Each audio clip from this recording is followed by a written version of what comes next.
अस्सलाम वालेकुम जोशीले ट्रैवलर्स। उम्मीद है तमाम दोस्त खैरियत से होंगे।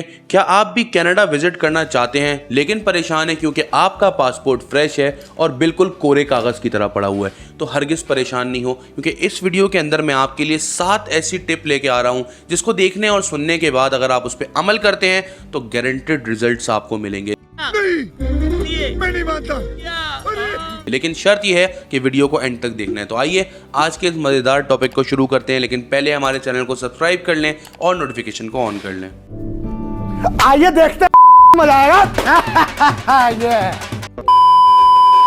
सबसे पहले तो दोस्तों आपकी बैंक स्टेटमेंट इतनी होनी चाहिए जो ये शो कर सके कि आपके पास इतने पैसे मौजूद हैं कि आप अपना कनाडा का रिटर्न टिकट भी खरीद सकते हैं, अपनी होटल बुकिंग्स के पैसे भी दे सकते हैं। साथ ही साथ जब आप टूर पे होंगे तो पीछे आपकी फैमिली भी बआसानी अपना गुजारा कर रही होगी। बहुत पैसा है अपने पास। लेकिन इस बैंक स्टेटमेंट को बनाते हुए एक बात ज़रूर जहन में रखें कि आप जो पैसे अपने बैंक के अंदर डाल रहे होंगे वो हरगिज़ भी कैश डिपॉजिट ना हो, और ना ही आप पूरी अकाउंट के अंदर जो इनकम है वो एक साथ डाल लें। मिसाल है, अगर आपको 17 लाख की बैंक स्टेटमेंट बनानी है तो उसको पार्ट्स में डिवाइड करें मंथ्स के अंदर, और अगले 4 से 5 महीने के अंदर ये स्टेटमेंट बनाएं और अपनी ट्रांजैक्शन जो कि खर्चे वाली ट्रांजैक्शन है, एक्सपेंस साइड है, वो भी आप एज इट इज़ रखें ताकि आपका अकाउंट जो है वो एक नॉर्मल अकाउंट लग सके।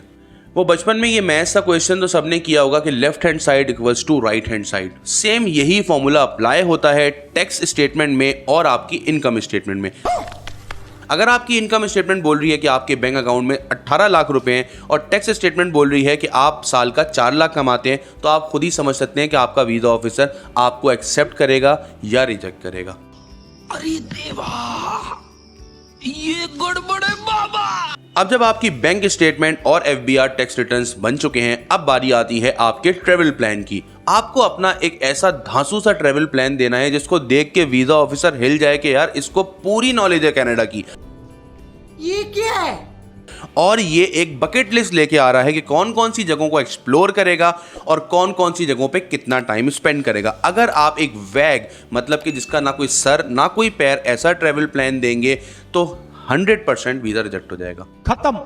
दोस्तों अब जबकि आपका ट्रैवल प्लान भी बन गया है तो बारी आती है होटल बुकिंग्स की। तो ये जो होटल बुकिंग्स हैं ये आपके ट्रैवल प्लान से अलाइन होना बहुत ज़्यादा ज़रूरी है। फॉर एग्जांपल पाकिस्तान की बात करें कि आप बोल रहे हैं कि मैं कराची के अंदर सी व्यू विजिट करूंगा और बुकिंग डिटेल में स्टे दिखा रहे हैं लाहौर के अंदर, तो कोई पागल ही होगा जो आपको वीज़ा देगा। सेम गोज फॉर कनाडा कि अगर आप जिस सिटी का टूर दिखा रहे हैं उस टूर प्लेस से नियरेस्ट जगह के ऊपर आपको अपनी होटल बुकिंग शो करनी है। आमतौर पे लोग एक ही होटल सेलेक्ट कर लेते हैं 10, 12, 13 रातों के लिए, और ट्रैवल प्लान उनका अलग अलग होता है, तो कोई सेंस नहीं बनता कि वो 4 घंटे एक जगह देख के वापस 4 घंटे क्यों आएंगे। तो हमेशा अपनी बुकिंग होटल्स की अपने ट्रैवल प्लान से मैच करें। दोस्तों जब भी हम वीज़ा अप्लाई करते हैं तो हमें उसके साथ एक ट्रैवल इंश्योरेंस अटैच करनी होती है जो ये जस्टिफाई कर सके कि मेरा ट्रैवल प्लान जो है वो रियल है। आमतौर पे लोग पैसे बचाने के लिए डमी ट्रैवल इंश्योरेंस लगा देते हैं, लेकिन मैं तमाम लोगों को कहता हूं कि रियल ट्रैवल इंश्योरेंस लगाएं। 2 से 3 हज़ार रुपये का खर्चा आता है लेकिन आपका ट्रैवल प्लान रियल लगता है क्योंकि आप एक कंपनी की ट्रैवल इंश्योरेंस दे रहे होते हैं जिसके ऊपर आपकी डिटेल्स भी होती हैं और आपका बुकिंग रेफरेंस भी होता है। अब जबकि अच्छी खासी चीज़ें आपकी कंप्लीट हो गई है तो बारी आती है आपकी फ़्लाइट बुकिंग्स की। तो हमेशा वो फ़्लाइट बुकिंग्स अटैच करें जो कि रियल हो, ना कि बिल्कुल ही डमी हो कि आप उठा के ऐसी फ़्लाइट डाल रहे हैं जो कभी ज़िंदगी में टोरंटो जाएगी ही नहीं, बल्कि आप पोर्टल से रियल फ़्लाइट्स निकालें जो कि उन डेट्स के ऊपर ऑपरेट हो रही हों और उनकी एक आप सही टिकट बुक करें। भले वो टिकट कंफर्म ना हो लेकिन बुकिंग रेफरेंस रियल हो, क्योंकि हमारा जो प्रोसीजर है वो यही है कि हम अपने क्लाइंट्स के लिए रियल बुकिंग्स बनाते हैं फ़्लाइट की। शाबाश बेटा। अब सबसे मेन और इम्पॉर्टेंट एलिमेंट की बारी आती है और वो है आपका कवर लेटर। आपका कवर लेटर बताएगा कि आपको वीज़ा देना चाहिए या आपकी एप्लीकेशन नीचे डस्टबिन में फेंक देनी चाहिए।